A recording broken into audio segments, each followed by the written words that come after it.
Hola a todos hermanos, les doy una muy afectuosa bienvenida a cada uno de ustedes, quien nos escucha por nuestro canal de YouTube o por el culto que enviamos vía WhatsApp. Espero que estén todos muy bien en sus casas. Y el día de hoy, día domingo, vamos entonces a comenzar con nuestro culto de adoración, con nuestro culto de exaltación a nuestro Dios.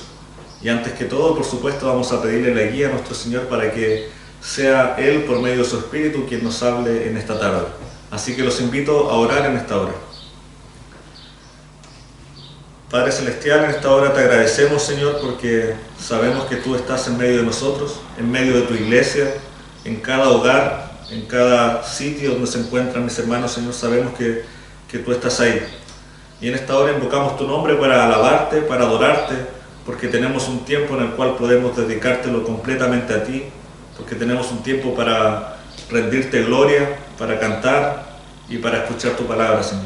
Te pedimos que este culto sea para ti, que tú puedas, Señor, sentirte agradado de nuestras alabanzas, que tú puedas sentirte agradado de nuestras oraciones y agradado de la exposición de tu palabra, Señor. Te rogamos por cada uno de mis hermanos que están en sus hogares para que tú los sigas alentando, los sigas animando a poder escudriñar de ti, aprender de ti y crecer en fe, Señor. Te lo rogamos todo esto en el nombre de Jesús. Amén. Muy bien, hermanos. Vamos a continuar entonces con lo que es las alabanzas, así que le voy a dar el pase al Ministerio de Alabanza para que nos guíe en un periodo de cánticos para adorar a nuestro Señor. Hermanos, el Salmo número 86, en el versículo 12, dice: Te alabaré, oh Jehová, Dios mío, con todo mi corazón, y glorificaré tu nombre para siempre. Amén. Alabado sea nuestro Señor. Esta alabanza se llama Cantaré de tu amor.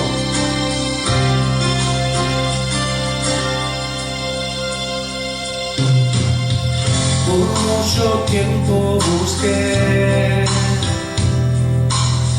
una razón de vivir. En medio de mil preguntas, tu amor me respondió. Ahora veo la luz y ya no tengo temor. Tu reino vino a mi vida y ahora vivo para ti. Cantaré de tu amor, rendiré mi corazón ante ti. Tú serás mi pasión y mis pasos se guiarán por tu voz, mi Jesús.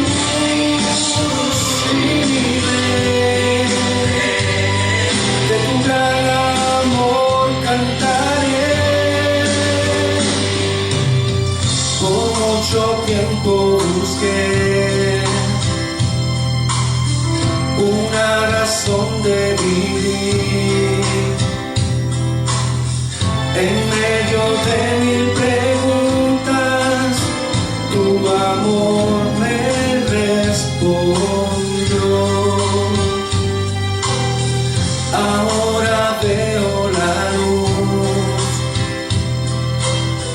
y ya no tengo temor. Tu reino vino a mi vida y ahora vivo para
nuestro Señor.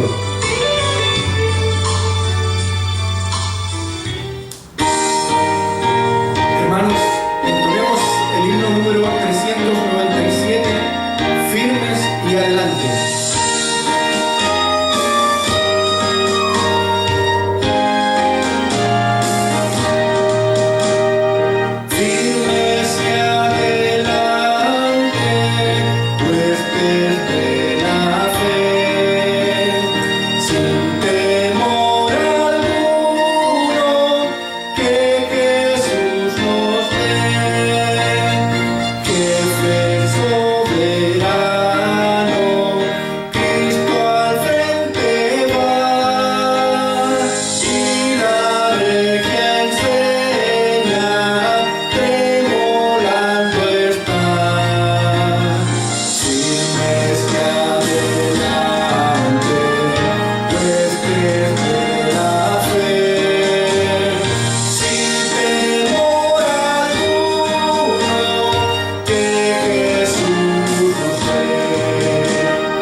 Agradecemos entonces a nuestro hermano Jaime, quien ha estado colaborando y sirviendo al Señor por medio de estos signos y sin duda también nos enriquecen a nosotros como hijos de Dios.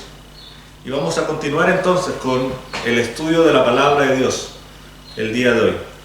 Y por un momento quisiera leerle una frase de un autor, un predicador bastante conocido, que es Steven Lawson, y dice lo siguiente: si el evangelio que predicamos no exalta a Dios, magnifica a Cristo y humilla al hombre, no es evangelio. Y en este sentido, hermanos, quisiera llevarlos a meditar en torno a esta idea de lo que significa realmente el evangelio para nosotros en nuestra vida y de qué manera nosotros estamos recibiendo la verdad de Cristo y la estamos reflejando a los demás. ¿Por qué? Porque el evangelio debe exaltar a Dios, debe magnificar a Cristo, pero debe humillar al hombre.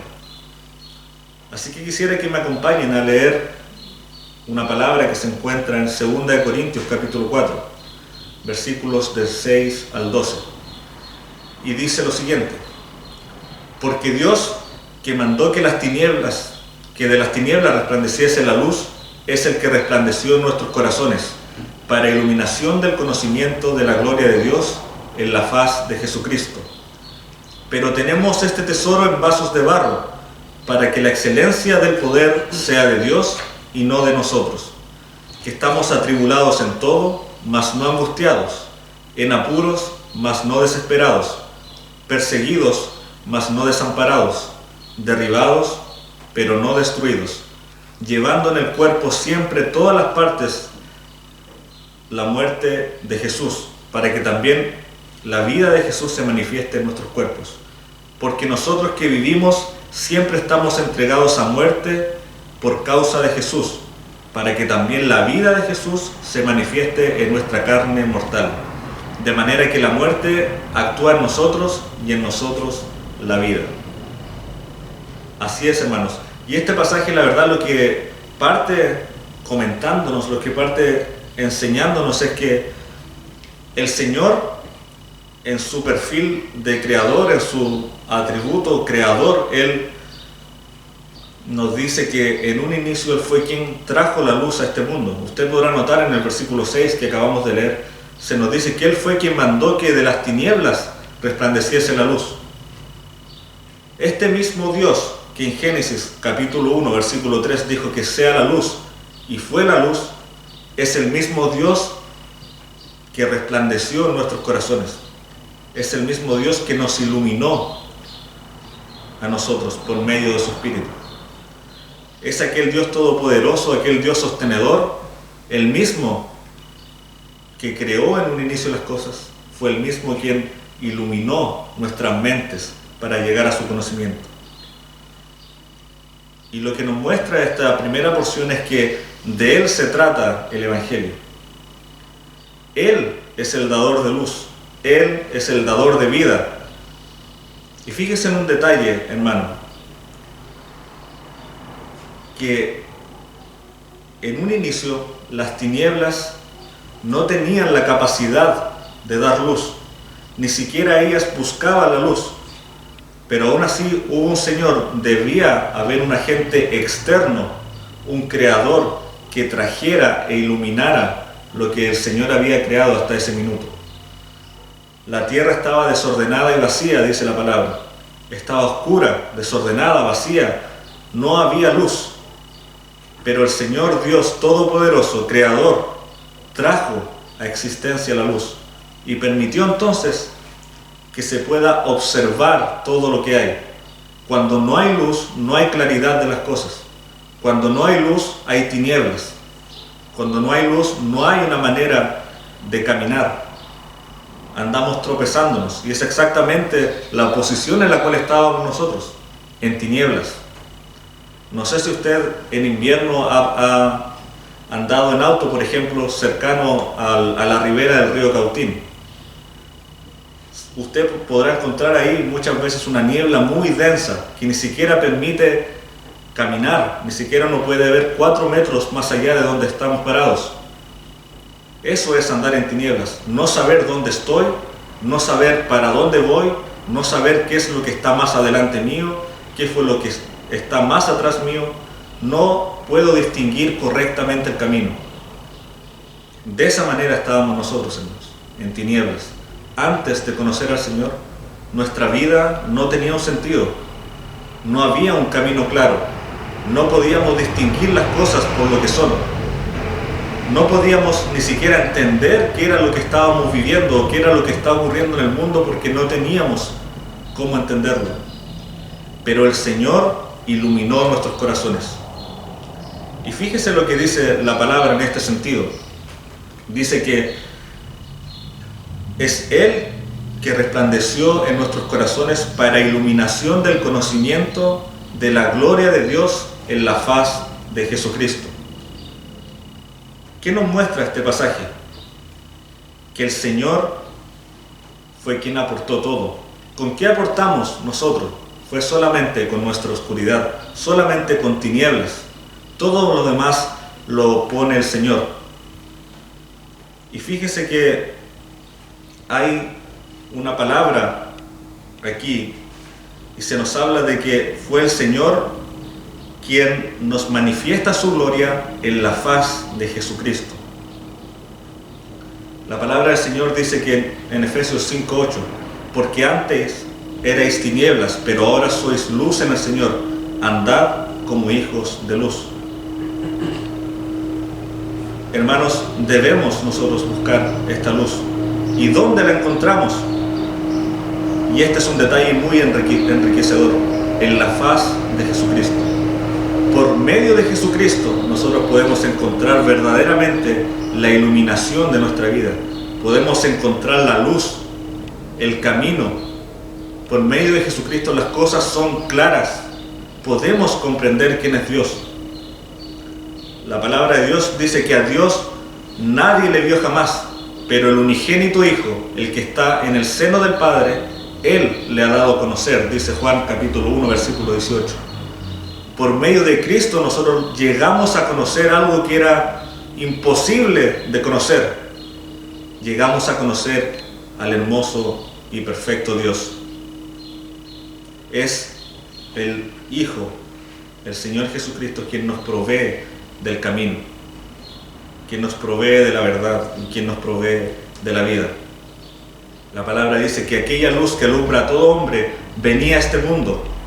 En el mundo estaba y el mundo por él fue hecho, pero el mundo no le recibió. A los suyos vino y los suyos no le recibieron. Mas a todos los que le recibieron, a los que creen en su nombre, les dio potestad de ser hijos, hechos hijos de Dios. Aquella luz que alumbra a todo hombre venía a este mundo. Y esa fue la luz de Jesucristo. Hermanos, aquí hay un protagonista en la historia. El Evangelio tiene solamente un protagonista. Y déjeme decirle que no se trata de nosotros, se trata de Dios. Él fue quien tomó la iniciativa. Muchas veces se cuenta una analogía y se dice que el Señor fue quien nos lanzó el salvavidas para salvarnos, pero no es tan así, hermanos. Podríamos decir que el Señor fue quien se lanzó al mar por nosotros, nos sacó de las corrientes impetuosas y nos subió de vuelta al barco cuando nosotros ni siquiera queríamos volver. Esa fue la obra de Cristo porque Él es el protagonista. Nosotros somos simples receptores de su gracia. Él fue quien hizo la obra y es Él también quien la perfecciona hasta el día de hoy. De esta manera el pasaje continúa hablando, pero ya no del Señor, sino de nosotros. Fíjese lo que dice el versículo 7. Pero tenemos este tesoro. ¿Qué tesoro? La luz de Cristo. Tenemos el Evangelio de Cristo. Este tesoro en vasos de barro, para que la excelencia del poder sea de Dios y no de nosotros. Tenemos este tesoro en vasos de barro. ¿Y qué nos muestra esto, hermanos? Nos muestra quién somos nosotros delante de Dios. Un vaso de barro no es más que eso. Es un vaso barato que en aquellos tiempos se utilizaba para portar alimentos, para llevar agua, por ejemplo. Y está hecho solamente a partir de un poco de tierra que se cuece y se forma un vaso. Era la forma más económica, más sencilla de crear uno de estos implementos. No es un vaso elegante, no es refinado, no tiene valor, es frágil, es sensible y era barato. Sin embargo, lo que nos muestra la Biblia es casi irrisorio si usted lo piensa. Tiene por un lado un objeto muy sencillo, frágil, barato, simple, pero contiene algo de un valor incalculable. Contiene un regalo, un tesoro tan preciado que jamás ha habido un tesoro más preciado que ese. Tenemos entonces el Evangelio contenido en simples vasos de barros. Y esos vasos de barros, por supuesto, somos nosotros. Es un contraste. Tenemos el mayor tesoro contenido en el más vil pecador que somos nosotros, hermanos. Y esto no debemos sacarlo de nuestras mentes. En nuestro andar, en nuestro trabajar, en nuestro estudiar, muchas veces vamos olvidando quién somos verdaderamente nosotros, de dónde estábamos nosotros sin Cristo. Nos vamos volviendo orgullosos, vamos perdiendo la humildad, comenzamos a olvidarnos de poner todo en manos de Dios, comenzamos a perder el consejo del Señor en nuestras vidas, comenzamos a gobernar nuestra vida con nuestros propios pensamientos, llevando a cabo nuestras propias decisiones, sin considerar el mandato de Dios, porque nos vamos volviendo orgullosos. ¿Y qué es lo que comienza a pasar? Que el simple vaso de barro cree ser mejor que su contenido, que el tesoro que tiene adentro. Debemos, hermanos, entender nuestra posición, entender quiénes somos. Somos seres que necesitan de Dios. Somos seres que sin Dios no pueden hacer nada bien, que sin Él está todo perdido y con Él está todo ganado. Debemos tenerlo muy claro en nuestras vidas. Y usted podrá notar esto más que nunca al día de hoy, nuestra fragilidad, nuestra dependencia de Dios. Hoy día usted puede ir a la esquina y puede pillarse con el virus, con la pandemia, y sin darse cuenta puede contagiarse. Somos seres muy frágiles. El mundo entero ha demostrado su fragilidad. El mundo entero se ha rendido ante un virus que no es ni siquiera del tamaño de un arroz. El mundo entero no ha podido vencer un microorganismo tan pequeño que no lo podemos ver con nuestra vista. ¿Dónde está la sabiduría humana entonces? ¿Dónde está la fortaleza? ¿Dónde está el conocimiento que ha intentado ganar el hombre? ¿Dónde está su filosofía? Podemos notar que no está en ningún lugar, porque finalmente todo depende del Señor. Se trata de Él y no de nosotros. Esto debe impactar a nuestro orgullo, hermanos. Debe impactar a nuestra forma en la cual estamos llevando nuestras relaciones, a lo que estamos mostrando a los demás. ¿Verdaderamente tú estás mostrando al Señor como dador de lo que tienes? ¿O estás poniendo tu esfuerzo por sobre la obra divina que el Señor ha hecho en tu vida? La palabra del Señor dice que en Mateo 5:16 dice: así alumbre vuestra luz delante de los hombres, para que vean vuestras buenas obras y glorifiquen a vuestro Padre que está en los cielos. ¿De qué manera debe alumbrar nuestra luz, hermanos? De tal manera que las personas vean nuestras buenas obras, pero que no nos glorifiquen a nosotros, sino que glorifiquen a nuestro Padre que está en los cielos. Esa es la forma correcta de andar en esta vida. No poniendo el yo por delante, ni mi personalidad, ni mi esfuerzo, sino poniendo la gracia del Señor, que es finalmente la que nos ha otorgado todo lo que tenemos.